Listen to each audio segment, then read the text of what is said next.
Greetings everyone, I'm Pastor CUG. Good to have you again.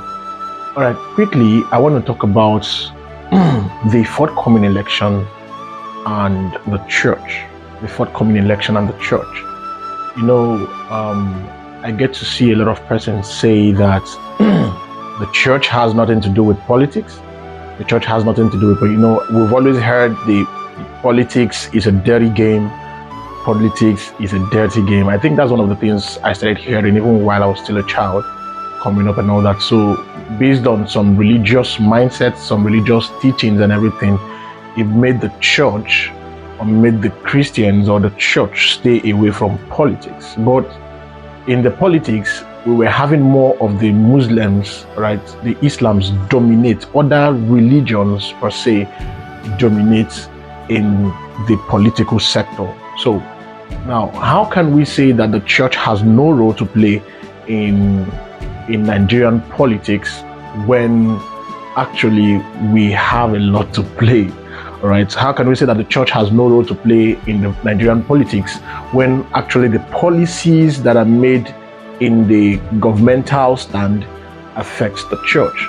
We all were there in 2020 when the whole coronavirus saga began, and the orders came from above that every church, every large organization and everything, in fact every organization should shut down, which everyone did. So you see that the authorities in the government affects the church.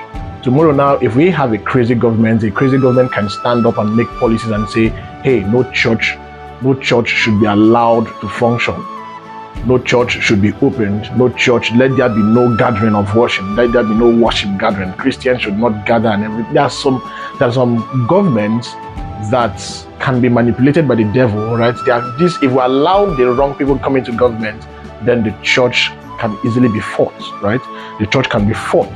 When we allow the wrong people to come into government, then we know that the church has a lot to lose, right? Yeah, we might be saying that it is unfair, it is injustice, it's this, it's that, all right? It's wrong for a government to come in and tell us about this. They are infringing in our human rights and everything, freedom to worship and everything. Listen, there is a crazy government that can come and make that law and enforce it, that any church that is open, both the pastors, both the leaders and everybody will be arrested. And the devil works crazily. He is not the guy is not relentless in operation, right? So when we say that politics is not for we children of God, politics is not for we believers, that means we are ignorant, right? We are ignorant. The election is coming in. We are having the elections coming forth very soon. Very soon, the Nigerian election is coming forth very soon. This is the time for you to go get your PVC. Go get your PVC and vote. All right, and vote. We have the opportunity. We have the opportunity to give us a good leader that will be in the order. That will be in the order of the faith. That we have the fear of God. That we have the love for the people. That we have compassion for the people. That possess the spirit of meekness. That possess, humanity. A man that loves the people. A man that we know that can represent the people out there. This is the time for the church to rise and support.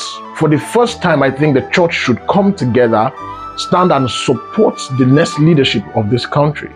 If we keep overlooking the politics of Nigeria, we will be there. And the scripture said that when we slept, the enemy sowed tares.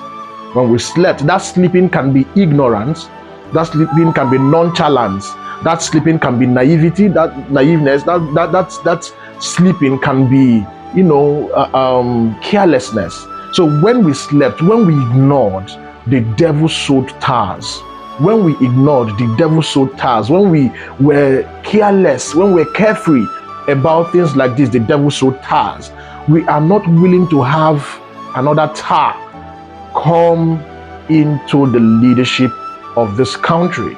Yes, as we are praying, listen to me, there are certain countries that are not praying for prosperity because the government of the country gives them prosperity, because the government of the country gives them a very conducive environment and amenities to do businesses, and they are productive. There are certain prayers that we Nigerians pray that some nations, some very advanced and prosperous nations don't pray.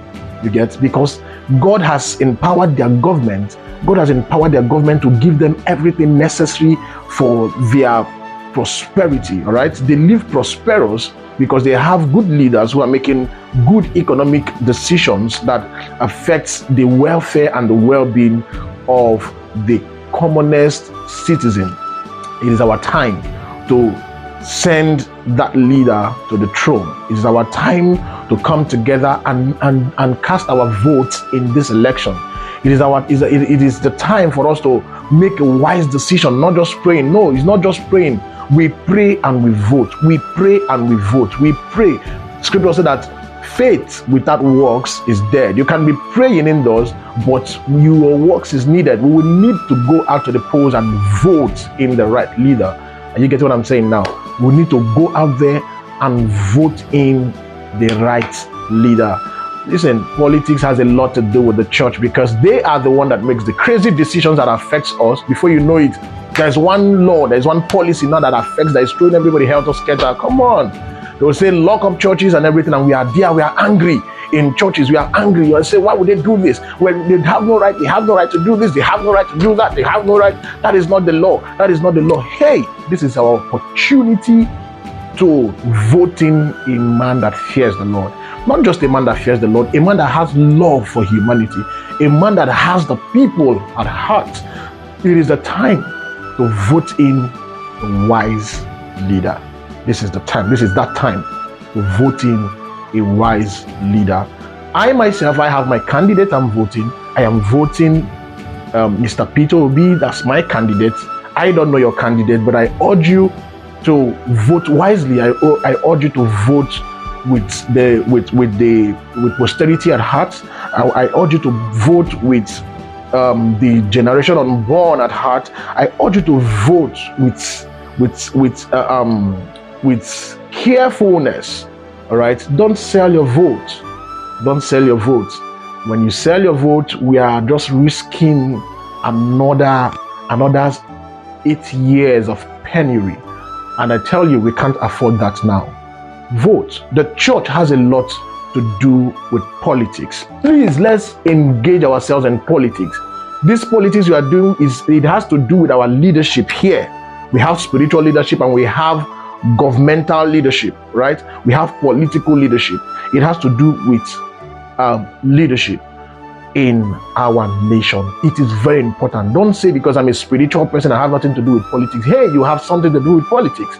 I believe the hike in fuel is not just for certain people, right? In fact, it's affecting every one of us. So you don't go to the fuel. Like I remember in my city, is that last week there was a time they were selling fuel for like 500, right? You don't go to the filling station and you tell them I'm a spiritual person. They say, oh, you're a spiritual person, I think we should give you for 300. No, they don't do that. In fact, we the spiritual people are the ones suffering the more, are the ones these things are to hit on. This is the time for us to make a better decision for a better tomorrow. I believe in Nigeria. I believe that things can work again. I believe that God is sending a man to bring Nigeria out of darkness, to bring Nigeria out of darkness, out of penury, out of tears, out of sorrow, out of pain. I believe in that so much. Please get your PVC, because on the 25th of February 2023, we Nigerians will be deciding the next fate of Nigerians in the next 8 years. God bless you. Go get your PVC and vote. As you pray, you vote. Faith goes with works. Faith goes with works. You can't say, I am hungry. I know you have food. I know I have food. That's faith. I have food. Then work will tell you to stand up, go make yourself a food. Yeah, you want to drink water, fine, there is water available. Stand up, get a cup, get a glass, get yourself water. That's the work. You cannot just sit down and expect water to come into your mouth. Faith goes with work. Faith without works is dead. Let us make it right this time around. If all the churches in Nigeria can come out and stand behind one man, and by the Spirit and by the leading of the Spirit, we see that this man is the man that is visionary. This man is visionary, and this man has the capacity to bring Nigeria out of this mess. Then I think that we are making a headway, right? We're making a headway. Let us know that this election is not just about the common Nigerians. This election also would affect the church. So if we feel like we are too spiritual enough to vote, then we don't know what is coming. God bless you. I'll see you again in my next video. I love you. I'm Pastor CUG. God bless you.